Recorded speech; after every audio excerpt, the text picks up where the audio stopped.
근데 이 상황을 지금 저 한동훈 대표 부랴부랴 이거 안 되겠다. 2026년 정원 유예하는 쪽으로 하자라고 대통령실에 건의를 했다라고 하고, 그리고 추경호도 방금 속보가 났죠. 들어온 거 보니까 추경호도 뭐 열려 있다.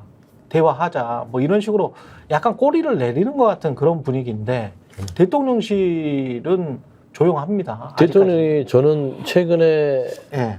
그러니까 꼬리를 살짝 접었어요.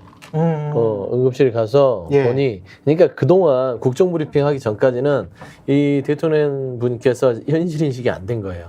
그냥 구중궁궐 용산에 앉아서 보고서 나오면 수치나 보고받고 복지부 장관이나 복지부 차관한테 보십시오, 응급실 환자 아직 견딜만 합니다. 문 다 열었고요. 의사들이 이 정도 있는데 좀 줄이긴 했으나 버티만 합니다. 이런 얘기를 들은 것 같아요. 그러면서 기자들한테 큰 소리 쳐? 그래서 친 거예요. 응급실 가보라고? 그러고 나서 최근에 무슨 몇 가지 어떤 계기가 있을지 모르지만 여야 대표가 지금 응급실에 가니 본인이 한번 가야겠다. 나도 빠지면 안 되겠다 하고 갔더니 이게 이제 자기가 알던 거랑 다른 거지. 그러니까 대통령 비서관들을 배치하는 거 아닙니까? 비서관들을 근데 배치해가지고 문과생들을 거기에 네. 배치해가지고 뭐 하겠다는 거야? 조금 제가 네. 내피셜 약간 가미한 설명드리면 예. 조짐이 지금 있는 게 대통령실은 지금 그러니까 지금 한동훈, 추경호 대통령실의 얘기가 지금 일치해요. 오늘 메시지가. 오늘은? 그렇죠. 그게 뭐냐면은 한동훈 대표는 2026년 의대 증원안에 대해서 다시 얘기해보자라는 이 제안을 했다는 것이고, 그렇죠. 오늘 추경호 원내대표는 그러자 지금 하는 거고, 그 다음에 한동훈 대표가 같이 제안한 게 여야정 협의체 만들자 요거고, 예. 대통령실은 여야정 협의체 좋다 이렇게 지금 나오고 있는 거거든요. 예. 그러니까는 솔루션이 지금 당정 일치하는 가운데 지금 이제 소영주 소장님 말씀하신 것처럼 요 전조가 지금 있는 게 대통령실이 지금 말씀하신 것처럼 각 17개 병원인가에 직접 대통령실 인원을 배치하겠다라고 나온 거잖아요. 근데 그 메시지가 뭡니까? 장차관을 못 믿는 거잖아요, 지금. 그러면 보건복지부의 그동안의 보고나 이런 것들을 제끼고 그러네요. 직접 지금 보고를 받겠다라는 거 아닙니까? 그리고 예. 어제부터 여당에서 나오는 조짐이 뭐냐면 장차관을 갈자는 거잖아요, 지금. 박민수 차관 특히 이야기 많죠. 그렇죠. 조경 네. 장관, 박민수 차관 갈자 이 얘기가 지금 나왔는데 제가 볼 때 이게 그냥 여당이 일방적으로 대통령에게 그냥 반기를 드는 이런 모양새라기보다는 그 이전 국면에 뭔가, 그러니까 지난번에 국정브리핑 기자회견 하고 나서 한동훈 대표, 윤석열 대통령 용산하고 한동훈 대표 간에 뭔가 딜이 이루어지는 국면이 있었지 않았을까라고 좀 상상을 하게 됩니다. 그래서 의대 증원은 어차피 지금 상황에서 지지율도 떨어지고 대통령도 추월 전략이 필요하고 누가 총대를 매야 되는데 그거는 한동훈이 매는데 여기서 용산이 불안한 건 뭐냐면 의대 증원이나 이런 걸 가지고 한동훈이 생색을 내면서 같이 뭘 하는 걸 두려워하는 거냐면 야당하고 그걸 뭔가 합의를 해가지고 최상병 특검이나 이런 거를 같이 가져가는 거를 지금 두려워하는 거잖아요. 예.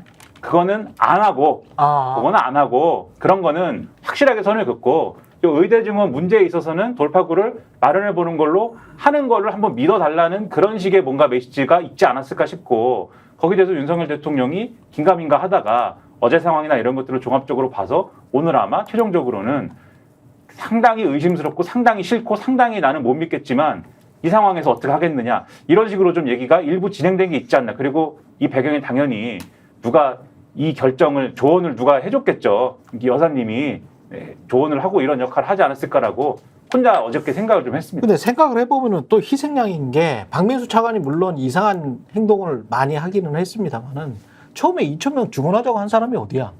대통령실이잖아. 늘 그렇죠. 대통령실이고 그 다음에 이 상황이 나빠지니까 나와가지고 2,000명은 절대 뭐 타협할 수 없는 지점이라고 말한 사람이 누구야?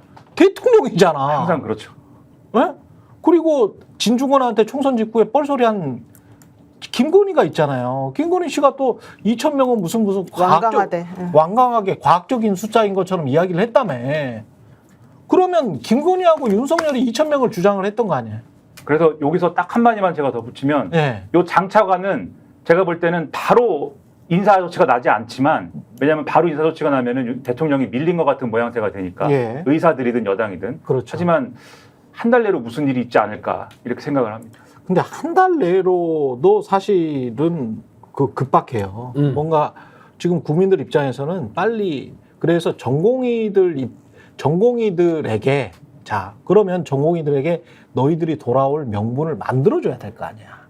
그럼 만들어주는 거는 뭐 구두 약속을 한달지 2026년 증원은 유예 구두 약속하고 요거는 이미 그 고직 공고안이 나가버렸기 때문에 미안하지만 어쩔 수가 없다. 그 다음에는 어떻게 플랜을 짜볼게. 이런 구두 약속이라도 해야지 전공의들이 돌아올 거예요. 그거를 여야정 협의체에다가 책임을 토스를 하는 거죠. 토스를 한다. 그리고 인사는 바로 하면은 이상하니까 네. 약간 딜레이 시키고 이렇게 가지 않을까. 한 학기는 지나버렸잖아, 지금. 한 학기는 지나버려서 지금 한 학기 지나고 1년까지 꽉 나면 안 되니까 여기에서 지금 빨리 막으려면 요 한 보름 상간 한 달 내에 이거 막아야 되거든요. 이건 보름상관이 아니라 네. 일주일 내에 막아야 돼요. 그렇죠. 네, 일주일 내에 막아야 되고 그래야 학생들이 돌아오지. 학생도 돌아오고 일단은 응급실을 돌려야 되잖아요. 예. 근데 이제 저는 장관까지 경질은 아니더라도 장차관 중에 차관 경질은 빨리 이루어질 수 있다고 저는 봐요. 왜 그러냐면 지금 박민수 차관이 실언도 많이 했고 애시당초 이 의료개혁에 있어서 이분이 의사와의 어떤 게임으로 개혁을 끌고 갔어요. 맞아. 의세 막 이런 발언하면서 예. 의사들을 건드렸고 의사단체 쪽에서는 물론 이제 의대 증원 부분에 있어서의 정부와의 여러 가지 부분들이 있고 의사단체도 좀 너무 무리한 얘기를 하잖아요. 제로 베이스로 가자. 그거는 말도 안 되는 얘기인데 의사들도 잘한 건 없지만 기본적으로 이 박민수 차관이 걸림돌입니다. 의사단체도. 그렇죠. 이 사람이 있으면 얘기 안 하겠다. 라는 게 감정이 서로 완전히 감정이 상했어. 깔려 있기 때문에 네. 지금 여당에서 경질론이 나오면 차관 정도는 장관은 이게 주무부처 장관이기 때문에 두고 진행해야 되니까 차관 정도는 어차피 갈아 키울 수 있다는 측면에서는 차관은 이번 주에 좀 날아갈 공산이 크고 그래도 그다음에 내가 봐서는 뭐 여야정 협의체를 만들어도 이거는 대통령이 결단해야 될 문제지 여야에서 이거를 머리를 맞대고 이렇게 하십시오 해서 따라가는 형국은 윤석열은 안 만들 것이다. 결국에는 자기가 무능함을 인정을 한다 하더라도 아닌 것처럼 하면서 내가 큰 결단 내렸다라는 모양을 만들 거예요. 그래서 일단은 지금 움직임을 보면 한동훈 대표가 제시했을 때 안 받았잖아요. 거절하고. 근데 그때도 자존심 상해서 안 받은 것이지 자기도 알아요. 예. 문제가 심각하다는 거. 그래서 이제 내가 한다. 내가 주도한다. 라는 측면에서는 아마 좀 많이 물러날 것 같아요. 추경호 원내대표 움직임이 뭐 용산에 어느 정도의 호흡을 잃지 않았을까 싶어요. 추경호가 그랬대잖아요. 어쨌든 오늘 2026학년도 의대 정원을 포함해서 의료개혁 문제에 대해서 얼마든지 열린 마음으로 원점에서 논의할 수 있다. 그러니까 이 원점에서 논의한다는 게 정확히 무슨 말이냐 이게 가장 그렇겠죠. 중요한데 그렇겠죠. 여기서 말하는 원점은 그냥 모든 걸 일단은 다 우리가 한번 한 발 물러서서 너네들하고 대화하면서 한번 해보겠다 이런 얘기이긴 하거든요. 그러니까 옛날보다 훨씬 많이 조금 이제 자기가 하도 공격당하고 그러니까 그리고 또 상황에 대한 인식이 조금 나아지니까 이런 답을 내놓는 것 같은데요. 이제 이렇게 되면은 일단은 물러선 건 맞아요. 그러니까 그 한동훈 대표가 먼저 나서서 자기 앞에서 잘난 척하고 돌아다니게 꼴보기 싫어가지고 용산에서 솔직히 말하면 너 말도 안 되는 소리 하지 마 이랬지만 실질적으로 그거라도 받지 않으면은 완전히 자기네가 이제 내려가게 생겼으니 쓰는 거지. 이제. 게다가 인이화 문제까지 터졌으니 이제 이건 해결할 수 있는 방법은 우리가 그냥 먼저 선제적으로 아예 더 공격적으로 그래 처음부터 다시 얘기할 수 있으니까 이제 와 이렇게 되면 공이 절로 넘어가는 거니까 그렇게 한번 시도를 해서 국면 전환을 꾀하는 거다 이렇게 좀 보이네요. 근데 추경호 원내대표도 이제 추석 되면은 지역구 내려가야 돼요. 그렇죠. 추석에 큰일 나요. 사람들한테 얼마나 요구 얻어먹겠어요. 예. 근데 이게 생각보다 복잡한 게 처음부터 이제 정부가 굉장히 무리를 했고 대통령실 무리를 한 건데 사실은 의대 교수들의 안이 있을 거고 전공의들 이 젊은 사람들의 생각이 있을 거고 그 다음에 의사협회의 또 생각은 또 다르거든요. 다르죠. 그러니까 이게 지금 다 달라.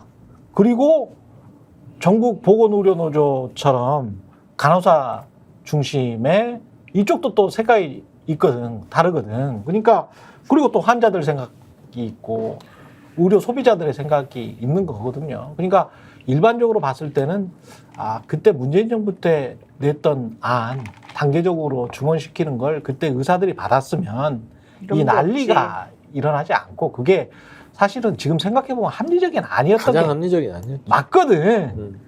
그럼 다시 이제 이 난리 2,000명 뭐 이렇게 증언하고 난 다음에 그 다음을 어떻게 풀 건지 어떤 숫자로 풀 건지에 관해서는 이거는 진짜 자존심 싸움이나 감정 싸움이 될 수가 있거든요. 네. 의대 교수들 특히 전공의들은 젊은 친구들이 어떤 판단을 할지에 관해서 옆에 그리고 지금 사실 막 사람들이 욕하는 개원이들 있지 않습니까? 돈 많이 네. 번다고 욕하는 개원이들은 이 안 하고 아무 상관이 그렇죠. 없다니까. 그렇죠. 15년 후에 의사 수가 몇만 명이 늘어나든 상관없어요. 지금 40, 50대 개원이들 저 수억, 10억씩 버는 사람들이 무슨 상관이야, 그게. 그러니까 맞아요. 그걸 사람들을 그쪽으로 뭐 타겟을 해가지고 돈 많이 버는데 어떻게 그렇게 가는 것 자체가 마치 뭐랄까요, 과거에 문재인 정부 때 부동산 정책을 잘못 꿰가지고 처음에 강남만 타겟으로 해서 그냥 막 폭격하면 부동산 투기꾼만 잡으면 모든 게 되는 것처럼 몰아갔잖아요. 그거하고 똑같은 지금 상황이야, 내가 보기에는. 굉장히 구조적인 문제들이 많은데 그거를 다 무시하고 누군가를 악마시켰는데 그 악마시킨 집단은 상관이 없는 거야. 사실 그래요. 내가 그 이것과 40, 50대 의사들한테 물어보면은 네. 우리는 아무 상관없어. 아무 상관없어요. 개원이들은. 우리 앞으로 70세까지 일을 한다고 치더라도 의사가 지금부터 양성돼가지고 새로 나오는데 15년, 20년 걸려. 그럼. 우리는 현실적으로 오히려 그동안에 의사 모자라는 것 때문에 우리는 훨씬 더 안정적으로 돈을 더 벌 수 있어. 그렇지. 이건 돈의 문제가 아니야. 이렇게 그렇다니까. 얘기를 해요, 이 그러니까. 의사들이. 그리고 우리 보고 지금 돈을 많이 번다고 해서 니네가 우리를 악마시하고 우리를 적대시한다? 이게 말이 되냐. 우리는 지금 대한민국의 의료 시스템이 매우 힘든 상황에서도 내가 열심히 해보려고 버텨주고 노력했는데 있지. 특히 그 예를 들면 내 친구 중에 산부인과 원장이 있어요. 그렇죠. 그 산부인과 원장은 분만을 엄청나게 오래 많이 했던 사람이에요. 아, 그래도 그것도 애국자시다. 지방까지 산부인과 하시는 거는. 지방까지 네. 가가지고 하는 사람인데 네. 못 해먹겠다. 그 얘기 계속 했었거든요. 10년 내내. 왜 그렇죠. 그러느냐. 분만하면은 되게 위험하잖아요. 그렇죠. 그리고 변수가 많은데 네. 항상 소송에 걸릴 수가 있는 거예요. 거기에다가 본인이 그 분만 때문에 수가도 낮은데 분만하느라고 신경 쓰는 거 비하면 너무 턱없이 들어오는 수입이 너무 작은데 일은 고되고 책임은 많고 너무 힘들어서 자기가 이걸 어떻게 극복하고 싶은데 새로 들어온 사람도 없대요. 그렇지. 그리고 새로 하려는 산부인과 의사들 전부 다 바꾼대요. 네. 뭐 비만 치료라든가 이렇게 외모 가꾸는 치료로. 그럼 현실적으로 아이를 받을 수 없고 아이는 점점 줄어들고 그럼 나 알아서 해결해 주는 게 없고 이런 상황 때문에 내가 너무 힘들어도 그래도 나는 사명감을 가지고 한다 이랬는데 결국 대통령이 너 같은 그런 의사들이 돈 제일 많이 벌면서 니네들이 제대로 안 하니까 이러는 거야 라면서 그 사람들을 공격하니 도대체 이 사람은 상황인식이 제대로 되는 거야 안 되는 거야 여기서부터 지금 출발했던 거예요 이분들은. 맞아요. 이게 빨리 풀렸으면 좋겠습니다만은 이제 맞아요. 제대로 된 협의를 시작하면 이제부터 시작이기 때문에 협상이 그러니까 엄청 오래 걸리겠네요. 시간만 허비한 거예요, 사실은. 일단 정부가 많이 물러나야 될 거예요. 그죠? 그래야 돌아오죠. 시간이 네. 없으니까. 아유. 이제 9월 달에 대학생들이 휴학했던 애들이 돌아와야 되는데 네. 지금 시간이 모자르고 네. 그 친구들이 돌아오고 싶은 마음도 사실 별로 없어요. 왜냐면 다 이 정부는 또 마음을 바꿀 거다. 또 마음대로 말을 이랬다 저랬다 할 것이다. 믿을 그러니까. 수가 없다. 이것 때문에. 그렇죠. 저희가 얘기할 때 오셔가지고 라이브로 관전하시기 바랍니다. 반드시 주변 사람들 데리고 오시기 바랍니다. 구독, 좋아요, 알림 설정 해주시기 바랍니다. 좀 살려주십시오, 저 좀.